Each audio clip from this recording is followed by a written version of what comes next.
Hello friends, அஸ்ஸலாமு அலைக்கும். இந்த விலாகில் நாம் ரமலான் மந்த்துக்கான ப்ரிப்ரேஷன் தான் பார்க்க போகிறோம். இந்த விலாக் ஃபுல்லாகவே மசாலா ஐட்டம்ஸ் பற்றி தான் இருக்க போகுது. நமக்கு தேவையான அடிக்கடி யூஸ் பண்ணுற மசாலா ஐட்டம்ஸ் எல்லாமே இது மாதிரி நம்ம ப்ரிப்பேர் பண்ணி வச்சிட்டோம்னா கிச்சனில் ரொம்ப நேரம் குக்கிங் பண்ணுறதை நம்ம சேவ் பண்ணலாம். ஸோ வாங்க நம்ம என்னென்ன மசாலா ஐட்டம்ஸ்லாம் பண்ணலாங்கிறத பார்க்கலாம். ஃபஸ்ட்டு நம்ம நான்வெஜ் அண்ட் வெஜ் கிரேவிக்கு தேவைப்படுற கரம் மசாலா அண்ட் இஞ்சி பூண்டு விழுதை பற்றி பார்க்கலாம். ஸ்டவ்வில் ஒரு பேன் வச்சு அது நல்லா சூடானதும் 100 கிராம் மல்லி போட்டு நல்லா பொன்னிறமாக வர மாதிரி வறுத்து எடுத்துக்கணும். மல்லியை கருக விட்டுறக்கூடாது. 20 கிராம் ஏலக்காய், 10 கிராம் கருப்பு ஏலக்காய், 20 கிராம் கிராம்பு, 3த்தையும் நல்லா சேர்த்து வறுத்து எடுத்துக்கணும். மசாலாவுக்கு ஆட் பண்ணுற எந்த ஒரு பொருளுமே கருகிடக்கூடாது. கருகுச்சுன்னா அதுக்கப்புறம் அதோட டேஸ்ட் எல்லாமே மாறிடும். அன்னாச்சிப்பூ 25 கிராம், பட்டை 25 கிராம் ரெண்டுமே சேர்த்து நல்லா வறுத்துக்கோங்க. பசி 10 கிராம் எடுத்துக்கோங்க. மராத்தி மூக்கு ஒரு 25 கிராம், ஜாதி பத்திரி ஒரு 5 கிராம் சேர்த்து லைட்டாக வறுத்து எடுத்துக்கோங்க. பிரிஞ்சி இலை 10லேருந்து 15 கிராம் எடுத்தால் போதும். 25 கிராம், சோம்பு 25 கிராம், ஜீரகம் 25 கிராம், 3த்தையும் ஒன்றா சேர்த்து நல்லா வறுத்து எடுத்துக்கோங்க. கருகிடக்கூடாது. ரோஜா இதழ் ஒரு 25 கிராம், வரமிளகாய் ஒரு 20 கிராம், இதெல்லாம் சேர்த்து வறுத்துக்கோங்க. நான் இதோட 2 கடுக்காய் எடுத்திருக்கேன். நல்லா வறுத்துட்டு அதை நுணுக்கி மறுபடியும் லைட்டாக வறுத்து சேர்த்துருக்கேன். நாம் வறுத்து வச்சுருக்க எல்லா பொருளையும் ஒரு ஜாரில் போட்டு நல்லா பவுடராக ஆகிற வரைக்கும் அரைச்சிக்கோங்க. ஒருவேளை நல்லா பவுடராக ஆகாமல் குறை இருந்தாலும் பரவாயில்ல. ஸோ அதனால் எந்த ஒரு டேஸ்ட்டோ ஸ்மெல்லோ எதுவுமே மாறாது.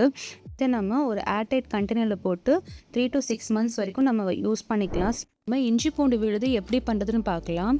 க்ளீன் பண்ணி வச்ச இஞ்சி 250 கிராம், பூண்டு 250 கிராம் எடுத்துக்கோங்க. இஞ்சியை ஒரு ஜாரில் போட்டு இது மாதிரி லைட்டாக அரைச்சிக்கோங்க. அதோட பூண்டு சேர்த்து 2 டீஸ்பூன் உப்பு, 1 டீஸ்பூன் வினிகர் ஆட் பண்ணி இது மாதிரி நல்லா பேஸ்ட் ஆகிற மாதிரி அரைச்சி வச்சுக்கோங்க. இதை ஒரு ஏர்டைட் கண்டெய்னரில் போட்டு ஃப்ரிட்ஜில் 1லேருந்து 2 மாதம் வரைக்கும் நம்ம ஸ்டோர் பண்ணிக்கலாம். வினிகரும் உப்பும் ஆட் பண்ணுறதுனால இது சீக்கிரமாக கெட்டு போகாது, ரொம்ப நாளைக்கு நல்லாயிருக்கும். நம்ம சுக்கு பொடி எப்படி பண்ணுறதுன்னு பார்க்கலாம். சுக்கு பொடி பண்ணுறதுக்கு நல்லா க்ளீன் பண்ணி வச்ச இஞ்சியை எடுத்துக்கோங்க.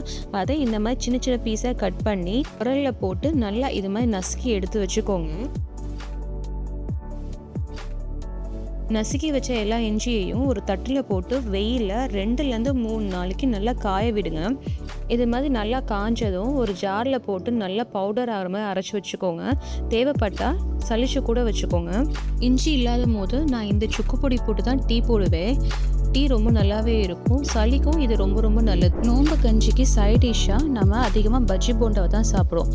அந்த பஜ்ஜி போண்டா மிக்ஸ் எப்படி செய்யலான்னு பார்க்கலாமா? பஜ்ஜி போண்டா மிக்ஸ் செய்கிறதுக்கு முதல்ல கடலை மாவு 2 கப், அரிசி மாவு 1 கப், உப்பு 1 டீஸ்பூன், சீரகத்தூள் 1 டீஸ்பூன், பெருஞ்சீரகத்தூள் 1 டீஸ்பூன், மஞ்சத்தூள் ஒரு 1/2 டீஸ்பூன், மிளகாய்த்தூள் 2 டீஸ்பூன், பேக்கிங் சோடா 1/2 டீஸ்பூன், தேவைப்பட்ட ரெட் ஃபுட் கலர், 1/4 டீஸ்பூன் பெருங்காயம் எல்லாம் சேர்த்து ஒரு ஜாரில் போட்டு நல்லா மிக்ஸ் பண்ணி எடுத்து வச்சுக்கோங்க. இதை ஒரு ஏர்டைட் கண்டெய்னரில் போட்டு ஸ்டோர் பண்ணி வச்சுக்கோங்க. இதுக்கு ஏற்ற மாதிரி கொஞ்சமாக பஜ்ஜி மாவு எடுத்து அதோட தண்ணியை ஆட் பண்ணி நம்ம பஜ்ஜி சுடலாம். நெக்ஸ்ட்டு நாம் ஒரு சீக்ரெட்டான மசாலா மிக்ஸ் தான் பார்க்க போகிறோம். இந்த மசாலா மிக்ஸை யூஸ் பண்ணி வெஜ் அண்ட் நான்வெஜ் ரெண்டுமே நம்ம பண்ணலாம். இதுக்கு ஃபஸ்ட்டு நம்ம சோள மாவு 250 கிராம் எடுத்துக்கணும். அரிசி மாவு 125 கிராம், மைதா 125 கிராம். அடுத்து உப்பு 3 டீஸ்பூன், மிளகாய்த்தூள் 35 கிராம், கரம் மசாலா 2 டீஸ்பூன், மஞ்சத்தூள் 1 டீஸ்பூன், தனியா 1 டீஸ்பூன், மட்டன் மசாலா 4 டீஸ்பூன், ஜீரகம் சோம்புத்தூள் 1 டீஸ்பூன். இது எல்லாத்தையும் ஒன்றா கலந்து நல்லா மிக்ஸ் பண்ணி வச்சுக்கோங்க. இப்போ இந்த மசாலா மிக்ஸை ஒரு ஜாரில் நம்ம ஸ்டோர் பண்ணி வச்சுக்கலாம். Chicken 65, prawn fry, cauliflower fry, paneer fry, இந்த மாதிரி எல்லா விதமான வெஜ் அண்ட் நான்வெஜ் ஃப்ரைட் ஐட்டம்ஸ்க்கு எல்லாத்துக்குமே இந்த மசாலா மிக்ஸை நம்ம யூஸ் பண்ணிக்கலாம். இந்த மசாலாவை யூஸ் பண்ணி இப்போ நம்ம காலிஃப்ளவர் ஃப்ரை தான் பண்ண போகிறோம். ஒரு காலிஃப்ளவரை கட் பண்ணி எடுத்து அதில் லெமன் ஜூஸை பிழிஞ்சு 4லேருந்து 5 டீஸ்பூன் அளவுக்கு இந்த மசாலா மிக்ஸ் ஆட் பண்ணி நல்லா பரட்டி எடுத்து வச்சுக்கோங்க. அப்புறமா கொஞ்சமாக இஞ்சி பூண்டு விழுது ஆட் பண்ணி மறுபடியும் மிக்ஸ் பண்ணி எடுத்து வச்சுக்கோங்க. இதை நாம் ஒரு 15 மினிட்ஸ் அப்படியே மேரினேட் பண்ணி வச்சிடலாம். இப்போ ஒரு கடாயில் எண்ணெய் ஊற்றிட்டு சூடு வந்ததும் நம்ம மிக்ஸ் பண்ணி வச்சுருக்க இந்த காலிஃப்ளவரை ஒவ்வொன்றா போட்டு நல்லா பொன்னிறமாக வர மாதிரி ஃப்ரை பண்ணி எடுத்துக்கலாம்.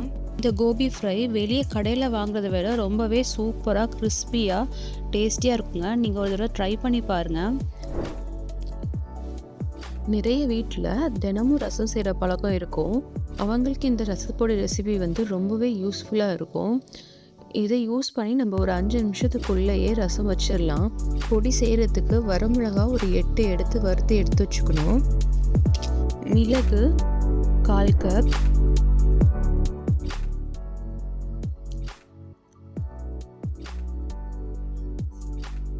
சீரகம் 1/4 கப்,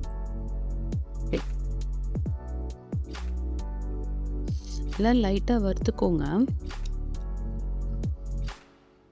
இப்போ துவரம்பருப்பு 1 டேபிள் ஸ்பூன், அடுத்து பூண்டு 25 கிராம்,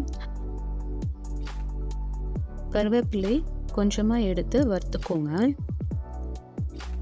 அரை டீஸ்பூன் லைட்டாக வறுத்து பவுலில் எல்லாமே எடுத்துக்கோங்க. இதில் பெருங்காயத்தூள் டீஸ்பூன், மல்லித்தூள் 1 டேபிள் ஸ்பூன்,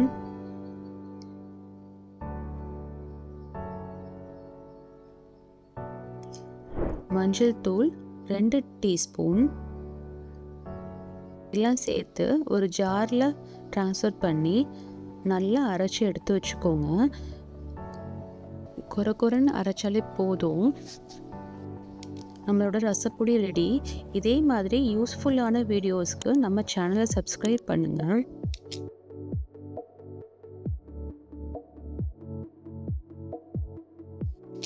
இந்த பொடியை யூஸ் பண்ணி எப்படி ரசம் செய்கிறதுன்னு அடுத்து பார்க்கலாம். ஒரு தக்காளி எடுத்து அதை அரைச்சிட்டு அதோட 1 டீஸ்பூன் நம்ம ரெடி பண்ணி வச்சிருக்க ரசப்பொடி, புளி தண்ணி, உப்பு, ஒரு காஞ்ச மிளகா, ஒரு பச்சை மிளகா எல்லாத்தையும் சேர்த்து ஒரு கடாயில் தாளித்து இதை ஊற்றிடணும்.